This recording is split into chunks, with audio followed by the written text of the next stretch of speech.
Austin. Tasker is asking, what are my thoughts on fully managed marketplaces and the commission models of these services? The problem is managed marketplace is a word that has perhaps lost meaning. It can mean everything and anything. Some people are taking inventory, which maybe defies what a marketplace is. So the marketplaces I like best are ones where the marketplace picks the supplier. I would argue that that's a subgenre of managed marketplace. To me, that is, and I like these. Some genres I don't like, where you become more of a service provider rather than a marketplace. And I really think it's important to have the gross margin structure of a marketplace rather than the service provider. Now, what is the correct take rate, which is, I guess, is the implied question as well.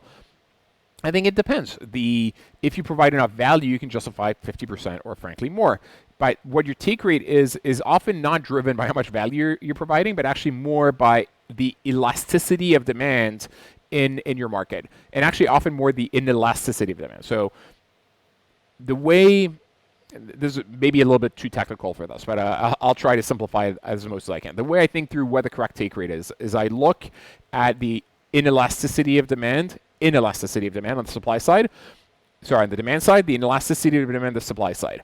I then look at which is the most inelastic part of the curve, and I will take my take rate on the most inelastic part of the curve. So the way you test for this is you do a lot of multivariate testing on both the demand side and the supply side. I'd like 1%, 5%, 10%, 20%.